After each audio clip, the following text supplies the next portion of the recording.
नमस्कार दोस्तों, मैं सरोज पांडे। बागेश्वर धाम में प्रतिदिन लाखों व्यक्ति निःशुल्क भोजन प्राप्त करते हैं, कम से कम दिन में 2 बार।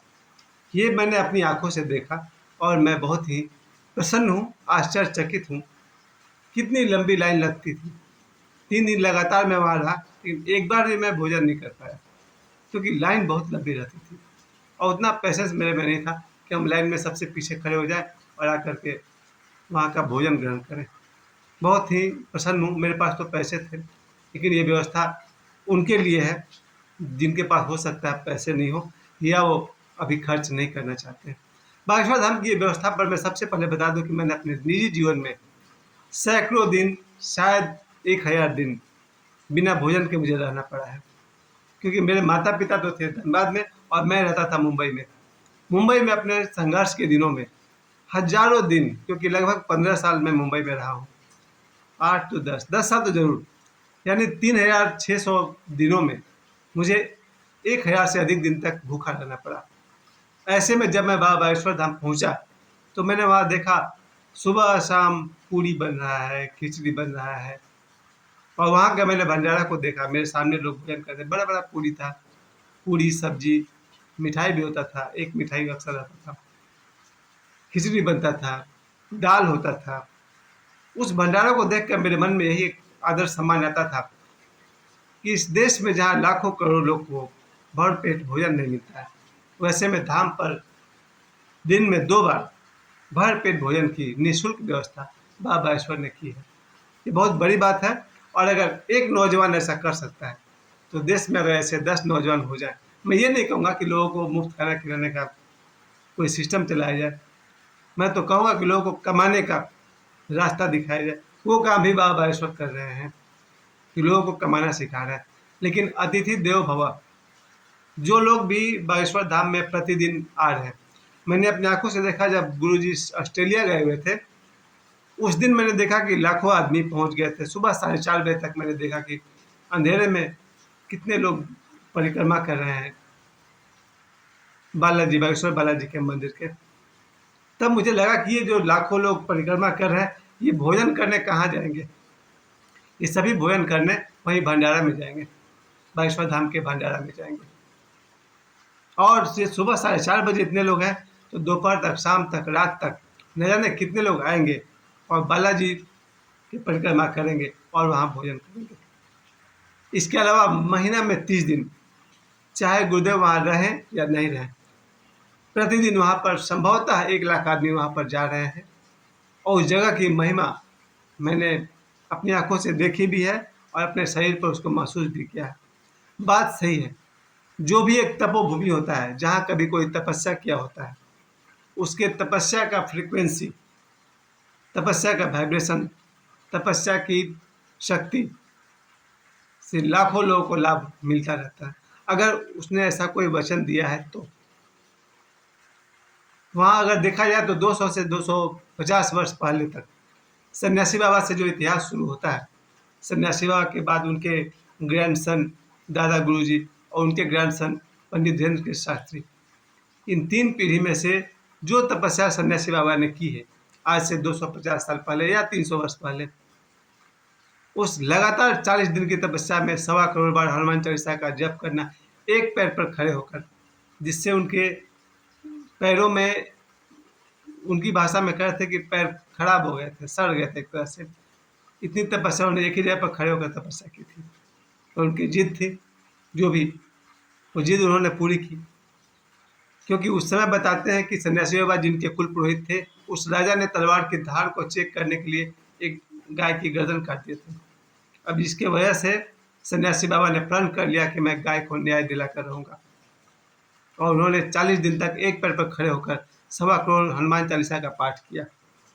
उनके तपस्या से प्रसन्न होकर मंदिर के पास एक पेड़ है, उस पेड़ को फाड़ते हुए बालाजी हनुमान जी प्रकट हुए और सन्यासी बाबा से कहे, वर मांगो क्या चाहते हो। और सन्यासी बाबा ने कहा, लोक कल्याण के लिए, जन कल्याण के लिए आप जो देना चाहे दे दीजिए। तब बालाजी हनुमान जी ने ये अपनी तरफ से वचन दिया कि यहाँ जो भी आएगा उसके कष्ट दूर होंगे। यानी कि लोग रोते हुए धाम पर अगर आए हैं तो यहाँ से हंसते हुए जाएंगे। जब मैं वहाँ धाम पर पहुँचा, 3 दिन की मेरी यात्रा थी। बुधवार नहीं, गुरुवार को मैं पहुँच गया था। गुरुवार, शुक्रवार, शनिवार 3 दिन तक मैं धाम पर रहा वहाँ पर। उस 3 दिन में मैंने महसूस किया कि उनकी जो तपोभूमि है, वो इतना चार्ज्ड है कि वहाँ रहकर शारीरिक कष्ट भी दूर होते हैं और जो मानसिक समस्या है वो भी दूर होती है।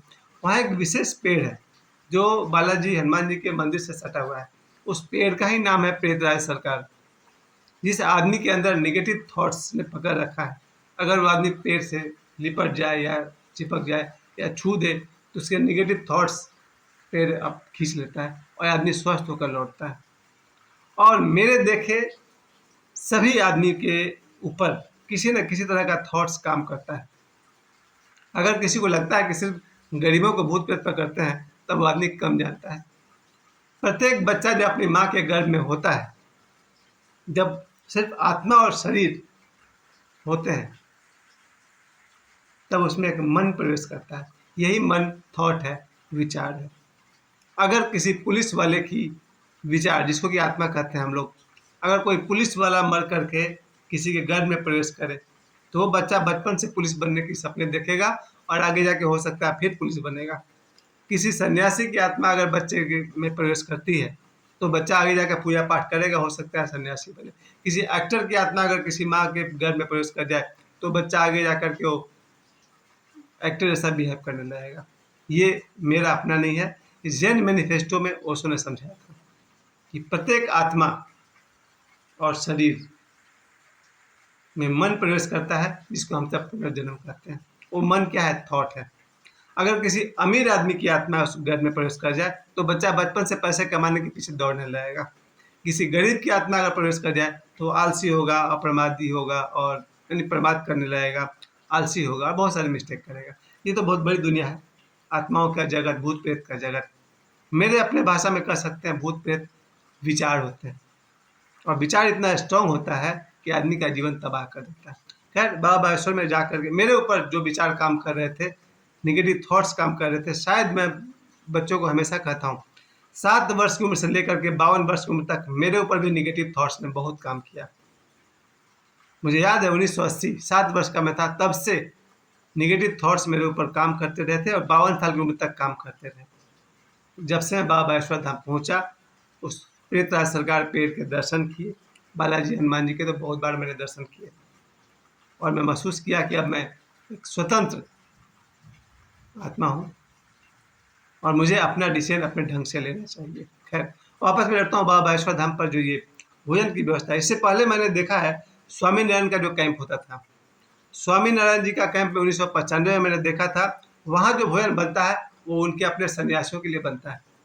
मैं आसाराम बापू के भी शिविर में गया, वहाँ भी जो भोजन बना था वो जो आए थे उनके लिए भी था और जो वहाँ लोग काम करते हैं उनके लिए भी था।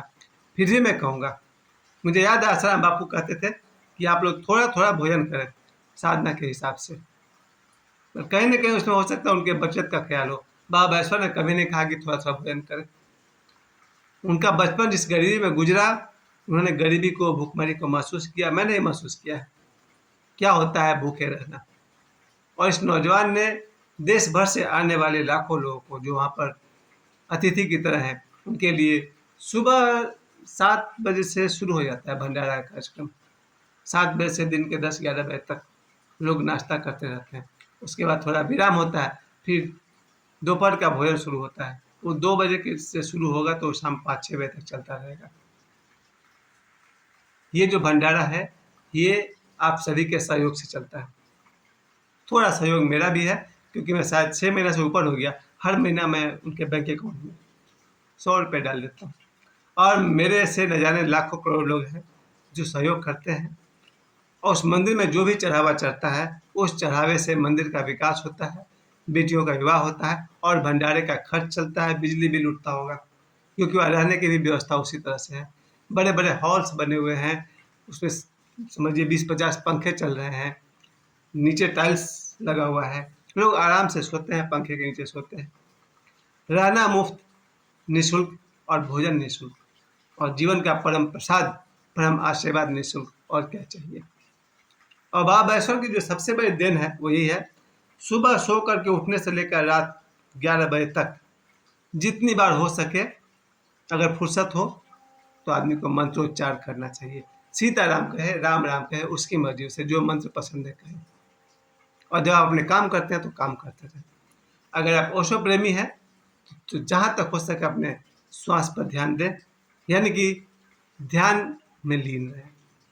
अंत में एक बार फिर से मैं धन्यवाद देता हूँ। अब तक मेरे हिसाब से पिछले 5 वर्षों में करोड़ों लोगों को करोड़ों बार बाबा ईश्वर निःशुल्क भोजन करवा चुके हैं, और ईश्वर करे दीर्घायु हो, और आने वाले दिनों में करोड़ों लोग बाबा ईश्वर धाम आएंगे और निःशुल्क भोजन प्राप्त करेंगे। उसका नाम रखा गया अन्नपूर्णा भंडार। अन्नपूर्णा देवी आप सभी पर प्रसन्न हो, आप सबके घर में अन्नपूर्णा देवी प्रसन्न हो, खूब मज़े से खाइए पीजिए मौज कीजिए। तो ये समय देने के लिए आप सभी को बहुत बहुत धन्यवाद।